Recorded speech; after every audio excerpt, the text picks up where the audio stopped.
ഓം ശാന്തി.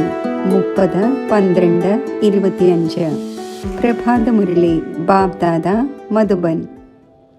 ബാബ പറയുന്നു, മധുരമായ കുട്ടികളെ, പാപങ്ങളിൽ നിന്നും ഭാരരഹിതം ആകുന്നതിനായി വിശ്വസ്തനും സത്യസന്ധനുമായി തൻ്റെ കർമ്മകഥ ബാബയ്ക്ക് എഴുതി നൽകൂ.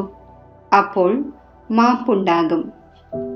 ചോദ്യം: സംഗമയുഗത്തിൽ കുട്ടികളായ നിങ്ങൾക്ക് ഏതൊരു വിത്ത് വിതയ്ക്കുവാൻ സാധിക്കില്ല? ഉത്തരം: ദേഹാഭിമാനത്തിൻ്റെ. ഈ വിത്തിലൂടെയാണ് സർവ വികാരങ്ങളുടെയും വൃക്ഷം വളർന്നു വരുന്നത്. ഈ സമയം മുഴുവൻ ലോകത്തിലും 5 വികാരങ്ങളുടെയും വൃക്ഷം വളർന്നിരിക്കുന്നു. എല്ലാവരും കാമത്തിൻ്റെയും ക്രോധത്തിൻ്റെയും വിത്ത് വിതച്ചുകൊണ്ടിരിക്കുന്നു. നിങ്ങൾക്ക് ബാബയുടെ ഡയറക്ഷനാണ്: കുട്ടികളെ യോഗബലത്തിലൂടെ പാവനമാകൂ. ഈ വിത്ത് വിതയ്ക്കുന്നത് അവസാനിപ്പിക്കൂ. ഗീതം: നിന്നെ നേടി ഞങ്ങൾ ലോകം നേടി. ഓം ശാന്തി. മധുരമധുരമായ ആത്മീയ കുട്ടികൾ ഗീതം കേട്ടു. ഇപ്പോഴാണെങ്കിൽ കുറച്ചുപേരേ ഉള്ളൂ. കുട്ടികൾ അനേകമാകും. ഈ സമയം കുറച്ചു പേരാണ് പ്രാക്ടിക്കലിൽ ആയിരിക്കുന്നത്. എങ്കിലും ഈ പ്രജാപിത ബ്രഹ്മാവിനെ എല്ലാവരും അറിയുന്നുവല്ലോ. പേര് തന്നെ പ്രജാപിത ബ്രഹ്മാവ് എന്നാണ്. എത്ര അനേകം പ്രജകളുണ്ട്! സർവധർമ്മത്തിലുള്ളവരും ഈ ഒന്നിനെ തീർച്ചയായും അംഗീകരിക്കും. ആ ഒന്നിലൂടെ തന്നെയാണ് മനുഷ്യരുടെ രചന ഉണ്ടായത്. ബാബ മനസ്സിലാക്കിച്ചു തന്നിട്ടുണ്ട്, ലൗകിക പിതാവും പരിധിയുള്ള ബ്രഹ്മാവാണ്. കാരണം ആ ഒന്നിൻ്റെയും വംശാവലി ഉണ്ടാകുന്നുവല്ലോ. സർനെയിമിലൂടെ വംശാവലി തുടരുന്നു. അത് പരിധിയുള്ളതാണ്. ഇതാകട്ടെ പരിധിയില്ലാത്ത പിതാവാണ്.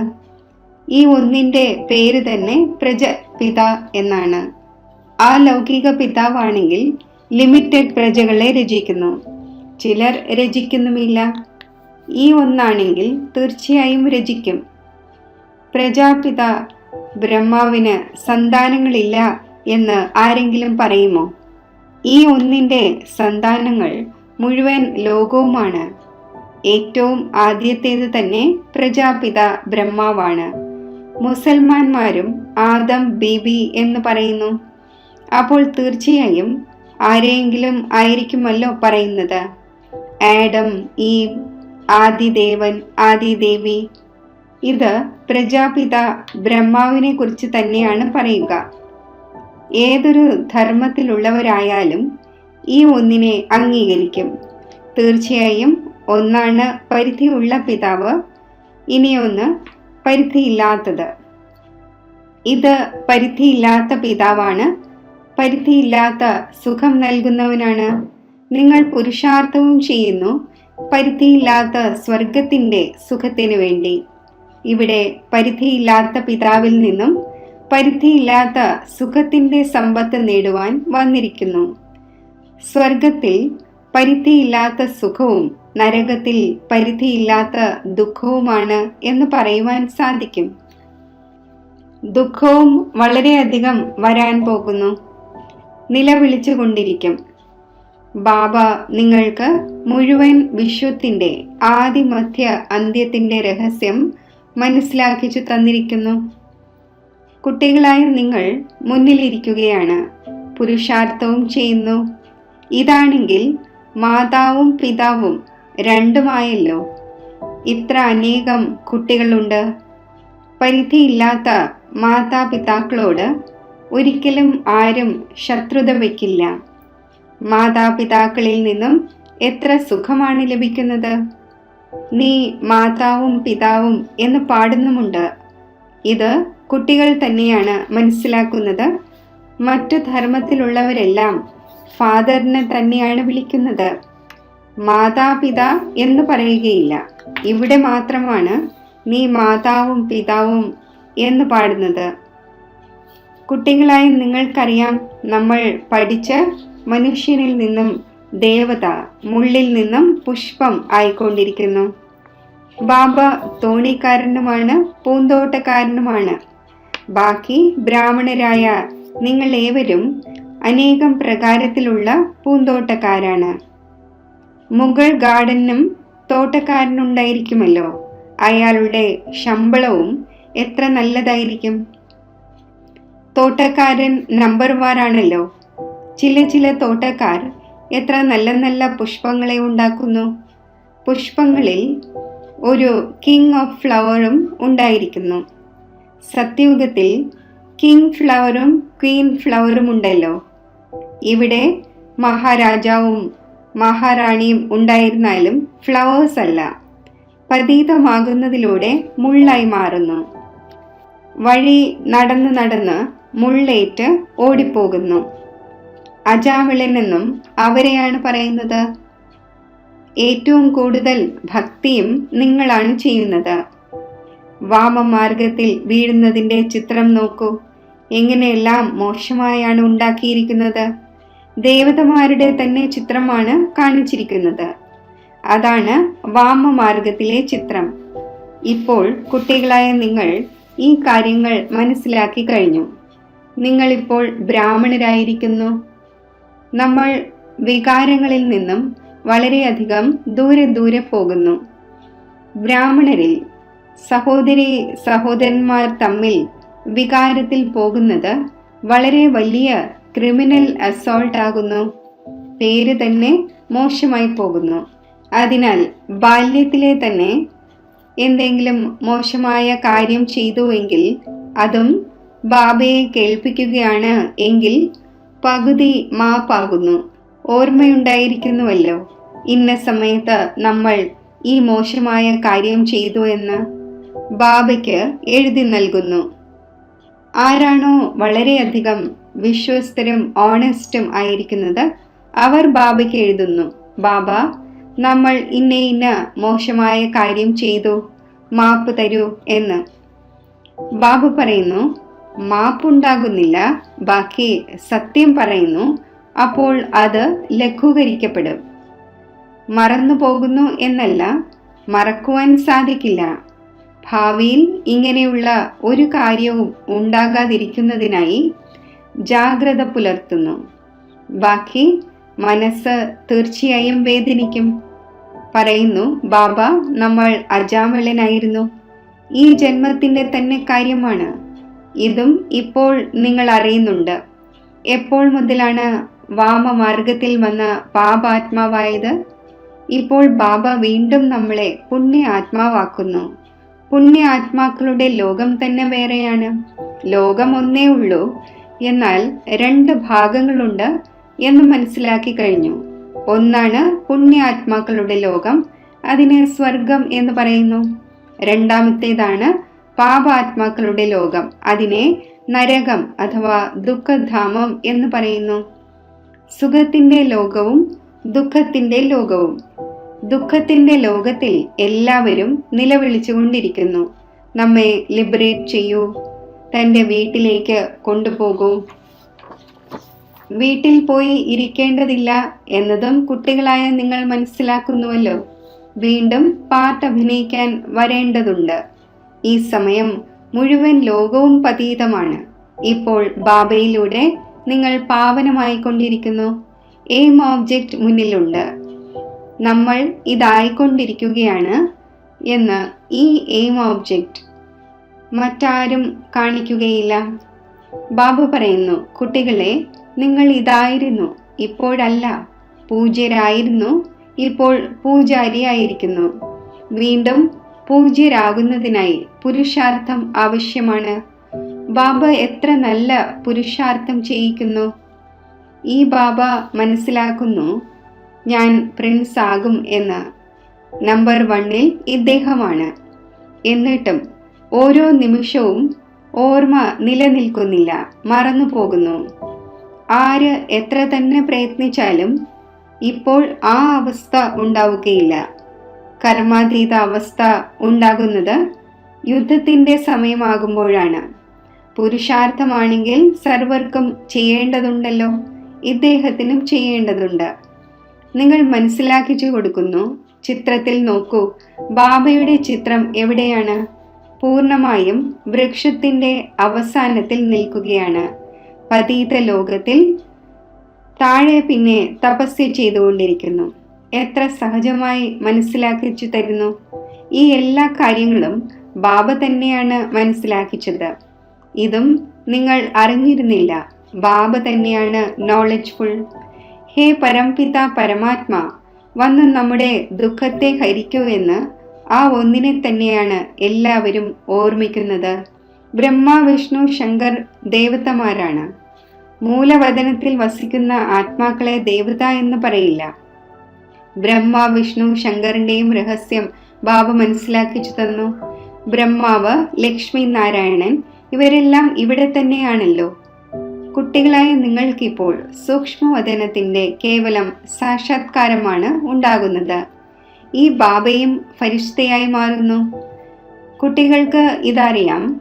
ആരാണോ ഏണിപ്പടിയുടെ മുകളിൽ നിൽക്കുന്നത് ആ ഒന്ന് തന്നെ പിന്നെ താഴെ തപസ്യ ചെയ്തുകൊണ്ടിരിക്കുന്നു. ചിത്രത്തിൽ തീർത്തും ക്ലിയറായി കാണിച്ചിരിക്കുന്നു. ആ ഒന്ന്, അതായത് ബ്രഹ്മാവ് സ്വയം ഭഗവാനാണ് എന്ന് എവിടെയാണ് പറയുക? ഇദ്ദേഹമാണെങ്കിൽ പറയുന്നത്, ഞാൻ വർത്ത് നോട്ട് പെനി ആയിരുന്നു തത്വം, ഇപ്പോൾ വർത്ത് പൗണ്ട് ആയിക്കൊണ്ടിരിക്കുന്നു തത്വം. എത്ര സഹജമായി മനസ്സിലാക്കേണ്ട കാര്യങ്ങളാണ്. ആരെങ്കിലും എന്തെങ്കിലും പറഞ്ഞു എങ്കിൽ അവരോട് പറയൂ, നോക്കൂ, ഇദ്ദേഹമാകട്ടെ കലിയുഗത്തിന്റെ അന്തിമത്തിൽ നിൽക്കുകയാണല്ലോ. ബാബ പറയുന്നു, എപ്പോഴാണോ ജീർണിച്ച അവസ്ഥയും വാനപ്രസ്ഥ അവസ്ഥയും ആകുന്നത്, അപ്പോൾ ഞാൻ ഇദ്ദേഹത്തിൽ പ്രവേശിക്കുന്നു. ഇപ്പോൾ രാജയോഗത്തിന്റെ തപസ്യ ചെയ്തുകൊണ്ടിരിക്കുന്നു. തപസ്യ ചെയ്യുന്നവരെ ദേവത എന്നെങ്ങനെ പറയും? രാജയോഗം പഠിച്ച് ഇതാകും. കുട്ടികളായ നിങ്ങളെയും ഇങ്ങനെ കിരീടമുള്ളവരാക്കി മാറ്റുന്നുവല്ലോ. ഇദ്ദേഹം തന്നെ ദേവതയാകുന്നു. ഇതേപോലെ 10-20 കുട്ടികളുടെ ചിത്രവും വയ്ക്കുവാൻ സാധിക്കും. കാണിച്ചു കൊടുക്കുന്നതിനായി ഇത് തയ്യാറാക്കുന്നു. മുൻപ് എല്ലാവരുടെയും ഇങ്ങനെയുള്ള ഫോട്ടോ എടുത്തിട്ടുണ്ട്. ഇത് മനസ്സിലാക്കിക്കുന്നതിൻ്റെ കാര്യമാണല്ലോ. ഒരു ഭാഗത്ത് സാധാരണം, മറുഭാഗത്ത് ഡബിൾ കിരീടധാരി. നിങ്ങൾ മനസ്സിലാക്കുന്നുണ്ട്, നമ്മൾ ഇതായിക്കൊണ്ടിരിക്കുന്നു. ആരുടെ ലൈൻ ക്ലിയർ ആയിരിക്കുന്നുവോ അവരാണ് ആകുന്നത്. വളരെയധികം മധുരവുമാകണം. ഈ സമയം മനുഷ്യരിൽ കാമം, ക്രോധം തുടങ്ങിയവയുടെ ബീജം എത്ര ഉണ്ടായിരിക്കുകയാണ്? എല്ലാവരിലും 5 വികാരങ്ങളാകുന്ന ബീജത്തിന്റെ വൃക്ഷം വളർന്നിരിക്കുന്നു. ഇപ്പോൾ ബാബ പറയുന്നു, ഇങ്ങനെയുള്ള വിത്ത് വിതയ്ക്കുവാൻ പാടില്ല. സംഗമയുഗത്തിൽ നിങ്ങൾ ദേഹാഭിമാനത്തിന്റെ വിത്ത് വിതയ്ക്കുവാൻ പാടില്ല. കാമത്തിന്റെ വിത്ത് വിതയ്ക്കുവാൻ പാടില്ല. പകുതി കൽപ്പത്തേക്ക് പിന്നെ രാവണൻ തന്നെ ഉണ്ടായിരിക്കില്ല. ഓരോ കാര്യവും ബാബ ഇരുന്ന് കുട്ടികൾക്ക് മനസ്സിലാക്കിച്ചു തരുന്നു. മുഖ്യമായത് ഒരേ ഒരു കാര്യമാണ്, മന്മനാഭവ. ബാബ പറയുന്നു, എന്നെ ഓർമ്മിക്കൂ. ഏറ്റവും അവസാനവും ഈ ഒന്നാണ്, പിന്നെ ഏറ്റവും ആദ്യവും ഈ ഒന്നാണ്. യോഗബലത്തിലൂടെ എത്ര പാവനമാകുന്നു. തുടക്കത്തിൽ കുട്ടികൾക്ക് വളരെയധികം സാക്ഷാത്കാരങ്ങൾ ഉണ്ടാകുമായിരുന്നു. ഭക്തി മാർഗത്തിൽ എപ്പോഴാണോ നൗദാ ഭക്തി ചെയ്യുന്നത് അപ്പോൾ സാക്ഷാത്കാരം ഉണ്ടാകുന്നു. ഇവിടെയാണെങ്കിൽ ഇരുന്നിരുന്ന് ധ്യാനത്തിലേക്ക് പോകുമായിരുന്നു. അത് ഇന്ദ്രജാലമാണ് എന്ന് മനസ്സിലാക്കിയിരുന്നു. ഇതാകട്ടെ ഫസ്റ്റ് ക്ലാസ് ഇന്ദ്രജാലമാണ്. മീര വളരെയധികം തപസ്യ ചെയ്തു. സാധു സന്യാസിമാരുടെയും മറ്റും സംഘത്തിലിരുന്നു. ഇവിടെ സന്യാസിമാരും മറ്റും എവിടെയാണുള്ളത്? ഇതാകട്ടെ പിതാവാണല്ലോ. സർവരുടെയും പിതാവാണ് ശിവ് ബാബ. ഗുരുജിയുമായി കൂടിക്കാഴ്ച നടത്തണം എന്ന് പറയുന്നു. ഇവിടെയാണെങ്കിൽ ഗുരു എന്നൊന്നില്ല. ശിവ് ബാബ നിരാകാരമാണ്. പിന്നെ ആരുമായാണ് കൂടിക്കാഴ്ചയ്ക്ക് ആഗ്രഹിക്കുന്നത്? ആ ഗുരുക്കന്മാരുടെ അടുക്കൽ പോയി കാണിക്ക വയ്ക്കുന്നു. ഇവിടെയാണെങ്കിൽ ബാബ പരിധിയില്ലാത്ത അധികാരിയാണ്. ഇവിടെ കാണിക്കയും മറ്റും സമർപ്പിക്കുന്നതിൻ്റെ കാര്യമേ ഇല്ല. ഈ പൈസ എന്തു ചെയ്യുവാനാണ്? ഈ ബ്രഹ്മാവും മനസ്സിലാക്കുന്നു, ഞാൻ വിശ്വത്തിൻ്റെ അധികാരിയാകുന്നു. കുട്ടികൾ എന്ത് പൈസയും മറ്റും നൽകുന്നുവോ അവർക്ക് വേണ്ടി തന്നെയാണ് കെട്ടിടവും മറ്റും ഉണ്ടാക്കുന്നത്. പൈസ ശിവബാബയ്ക്കും ഉപയോഗമില്ല, ബ്രഹ്മബാബയ്ക്കും ഉപയോഗമില്ല. ഈ കെട്ടിടവും മറ്റും ഉണ്ടാക്കിയിരിക്കുന്നത് കുട്ടികൾക്ക് വേണ്ടിയാണ്. കുട്ടികൾ തന്നെയാണ് വന്ന് വസിക്കുന്നത്. ചിലർ ദരിദ്രമാണ്, ചിലർ ധനികരാണ്. ചിലരാണെങ്കിൽ 2 രൂപയും അയച്ചു കൊടുക്കുന്നു, ബാബ എൻ്റെ ഒരു ഇഷ്ടിക വയ്ക്കൂ എന്ന്. ചിലർ 1000 അയച്ചു കൊടുക്കുന്നു. ഭാവന രണ്ടുപേരുടെയും ഒന്നാണല്ലോ, അപ്പോൾ രണ്ടിൻ്റേതും ഈക്വലാകുന്നു. പിന്നെ കുട്ടികൾ വരുന്നു, ആഗ്രഹിക്കുന്ന ഇടത്ത് കഴിയാം. ആരാണോ കെട്ടിടം ഉണ്ടാക്കിച്ചത് അവർ വരുമ്പോൾ അവരെ തീർച്ചയായും സുഖമായി താമസിപ്പിക്കും. ചിലർ പിന്നെ പറയുന്നു, ബാബയുടെ അടുത്തും സൽക്കാരമുണ്ടാകുന്നുവല്ലോ എന്ന്. അതാകട്ടെ തീർച്ചയായും ചെയ്യേണ്ടി വരുമല്ലോ. പലരും പല രീതിയിലാണ്. ചിലർ എവിടെയും ഇരിക്കുന്നു, ചിലരാണെങ്കിൽ വളരെ കോമളമായിരിക്കും. വിദേശത്ത് കഴിയുന്നവരുണ്ട്, വലിയ വലിയ കൊട്ടാരങ്ങളിൽ കഴിയുന്നവരുണ്ട്. ഓരോരോ നേഷനിലും വലിയ വലിയ ധനികരാകുമ്പോൾ കെട്ടിടവും അങ്ങനെയുള്ളതുണ്ടാക്കുന്നു. ഇവിടെയാണെങ്കിൽ നോക്കൂ, എത്ര അനേകം കുട്ടികളാണ് വരുന്നത്. മറ്റൊരു പിതാവിനും ഇങ്ങനെയുള്ള ചിന്ത ഉണ്ടാകില്ല. കൂടിയാൽ 10, 12, 20 പൗത്രന്മാരുണ്ടാകും. ശരി, ആർക്കെങ്കിലും 200, 500 ഉണ്ടായിരുന്നാൽ തന്നെ ഇതിനേക്കാൾ കൂടുതൽ ഉണ്ടാകില്ല. ഈ ബാബയുടെ ഫാമിലി ആണെങ്കിൽ എത്ര വലുതാണ്! ഇനിയും അഭിവൃദ്ധി ഉണ്ടാകേണ്ടതുണ്ട്. ഇത് രാജധാനിയാണ് സ്ഥാപിതമായിക്കൊണ്ടിരിക്കുന്നത്. ബാബയുടെ ഫാമിലി എത്ര ഉണ്ടാകും? പിന്നെ പ്രജാപിത ബ്രഹ്മാവിൻ്റെ ഫാമിലി എത്രയായി കഴിഞ്ഞു? കൽപ്പകൽപ്പങ്ങളിൽ എപ്പോഴാണോ വരുന്നത് അപ്പോൾ തന്നെയാണ് വണ്ടർഫുൾ കാര്യങ്ങൾ നിങ്ങളുടെ കാതുകളിൽ പതിക്കുന്നത്. ഹേ പ്രഭു, നിന്റെ ഗതിയും മതവും ഏറ്റവും വേറിട്ടതാണ് എന്ന് ബാബയെക്കുറിച്ച് തന്നെയാണ് പറയുന്നത്. ഭക്തിയും ജ്ഞാനവും തമ്മിൽ നോക്കൂ, എത്ര വ്യത്യാസമാണുള്ളത്. ബാബ നിങ്ങൾക്ക് മനസ്സിലാക്കിച്ചു തരുന്നു, സ്വർഗത്തിൽ പോകണമെങ്കിൽ ദൈവിക ഗുണങ്ങളും ധാരണ ചെയ്യേണ്ടത് ആവശ്യമാണ്. ഇപ്പോഴാണെങ്കിൽ മുള്ളാണല്ലോ. നിർഗുണമായ എന്നിൽ ഒരു ഗുണവുമില്ല എന്ന് പാടിക്കൊണ്ടും ഇരിക്കുന്നു. ബാക്കി 5 വികാരങ്ങളുടെ അവഗുണവുമുണ്ട്. രാവണ രാജ്യമാണ്. ഇപ്പോൾ നിങ്ങൾക്ക് എത്ര നോളജ്, നല്ല നോളജ് ലഭിക്കുന്നു. ആ നോളജ് ഇത് തരുന്ന അത്രയും സന്തോഷം നൽകുന്നില്ല. നിങ്ങൾക്കറിയാം, നമ്മൾ ആത്മാക്കൾ മുകളിൽ മൂലവതനത്തിൽ വസിക്കുന്നവരാണ്. സൂക്ഷ്മവതനത്തിൽ ബ്രഹ്മ, വിഷ്ണു, ശങ്കർ. അതും കേവലം സാക്ഷാത്കാരമുണ്ടാകുന്നതാണ്. ബ്രഹ്മാവും ഇവിടെയാണ്, ലക്ഷ്മി നാരായണനും ഇവിടത്തേതാണ്. ഇത് കേവലം സാക്ഷാത്കാരമുണ്ടാകുന്നതാണ്. വ്യക്ത ബ്രഹ്മാവ് തന്നെ പിന്നീട് സൂക്ഷ്മവതനവാസിയായ ബ്രഹ്മാവ്, ഫരിഷ്ത എങ്ങനെയാണ് ആകുന്നത് എന്നതിൻ്റെ അടയാളമാണ്. ബാക്കി ഒന്നും തന്നെയില്ല. ഇപ്പോൾ കുട്ടികളായ നിങ്ങൾ എല്ലാ കാര്യങ്ങളും മനസ്സിലാക്കുന്നു, ധാരണ ചെയ്തുകൊണ്ടിരിക്കുന്നു. പുതിയ കാര്യമല്ല. നിങ്ങൾ അനേകം തവണ ദേവതയായിരിക്കുന്നു. ഡീറ്റി രാജ്യം ഉണ്ടായിരുന്നല്ലോ. ഈ ചക്രം തിരിഞ്ഞുകൊണ്ടിരിക്കുന്നു. അത് വിനാശിയായ ഡ്രാമയാണ്. ഇതാണ് അനാദി അവിനാശി ഡ്രാമ. ഇത് നിങ്ങൾക്കല്ലാതെ മറ്റാരുടെയും ബുദ്ധിയിലില്ല. ഇതെല്ലാം ബാബ ഇരുന്ന് മനസ്സിലാക്കിച്ചു തരുന്നു. പരമ്പരയായി തുടർന്നു വരുന്നു എന്നല്ല. ബാബ പറയുന്നു, ഈ ജ്ഞാനം ഇപ്പോഴാണ് നിങ്ങളെ കേൾപ്പിക്കുന്നത്. പിന്നെ ഇത് പ്രായേണ ലോപിക്കുന്നു. നിങ്ങൾ രാജപദം പ്രാപ്തമാക്കുന്നു. പിന്നെ സത്യയുഗത്തിൽ ഈ നോളജ് ഉണ്ടായിരിക്കുന്നില്ല. ശരി, മധുരമധുരമായ സിഖിലതെ കുട്ടികൾക്ക് മാതാവും പിതാവുമായ ബാബ്ദാദയുടെ സ്നേഹസ്മരണകൾ. Good morning. ആത്മീയ പിതാവിൻ്റെ ആത്മീയ കുട്ടികൾക്ക് നമസ്തേ. ധാരണയ്ക്കുള്ള മുഖ്യസാരം: സദാ സ്മൃതി ഉണ്ടായിരിക്കട്ടെ, നമ്മളിപ്പോൾ ബ്രാഹ്മണനാണ്. അതിനാൽ വികാരങ്ങളിൽ നിന്നും വളരെ വളരെ അകന്നിരിക്കണം. ഒരിക്കലും ക്രിമിനൽ അസോൾട്ട് ഉണ്ടാകരുത്. ബാബയോട് വളരെ വളരെ ഓണസ്റ്റും വിശ്വസ്തനുമായിരിക്കണം. ഡബിൾ കിരീടധാരിയായ ദേവതയാകുന്നതിനായി വളരെ മധുരമാകണം. ലൈൻ ക്ലിയർ ആക്കി വെക്കണം. രാജയോഗത്തിൻ്റെ തപസ്യ ചെയ്യണം. വരദാനം: സദാ പരിധിയില്ലാത്ത സ്ഥിതിയിൽ സ്ഥിതി ചെയ്യുന്ന ബന്ധനമുക്തവും ജീവൻ മുക്തവുമായി ഭവിക്കട്ടെ. ദേഹാഭിമാനം പരിധിയുള്ള സ്ഥിതിയാണ്.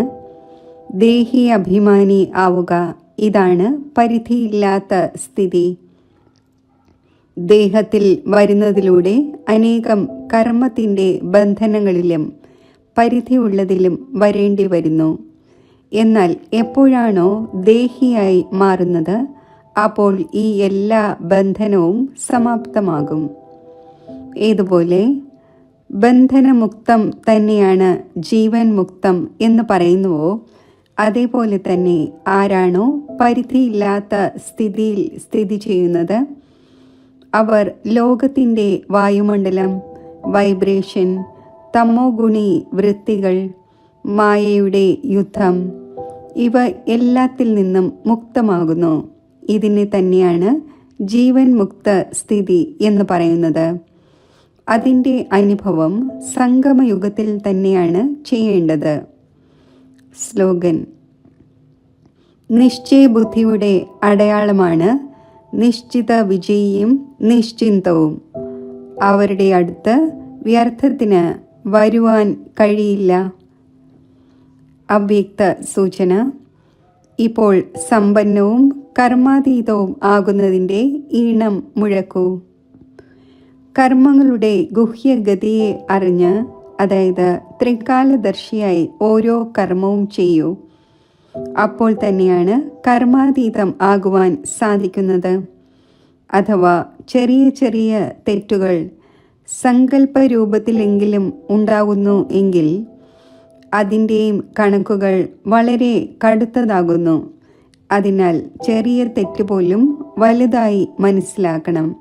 കാരണം ഇപ്പോൾ സമ്പൂർണ്ണ സ്ഥിതിയുടെ സമീപം വന്നുകൊണ്ടിരിക്കുകയാണ്. ഓം ശാന്തി.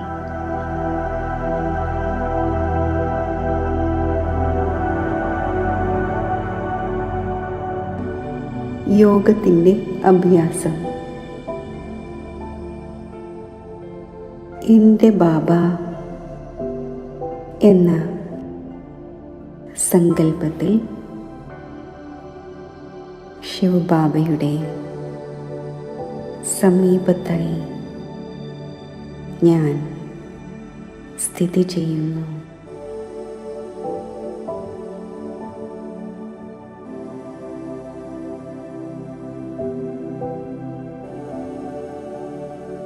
ആത്മജ്യോതിയും പരമാത്മാ ജ്യോതിയുമായുള്ള ഈ മഹാമിലനത്തിലൂടെ ഞാൻ പരമാത്മാ സ്നേഹത്തിൽ ലൗലീൻ ആകുന്നു.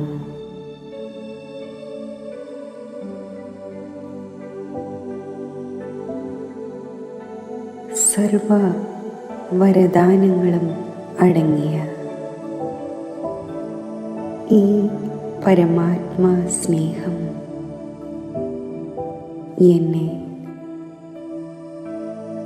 എൻ്റെ സദോഗുണി സംസ്കാരങ്ങളെ പ്രത്യക്ഷമാക്കുന്നു. സമാന സ്വരൂപമാക്കി മാറ്റുന്നു.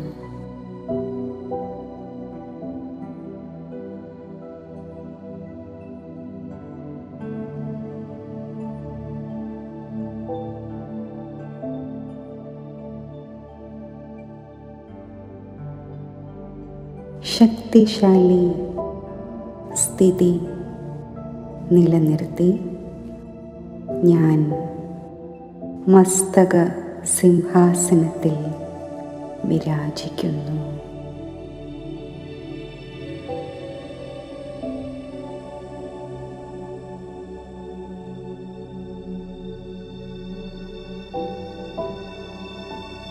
വിശ്വമാകെ ശക്തിശാലി തരംഗങ്ങൾ വ്യാപിപ്പിക്കുന്നു.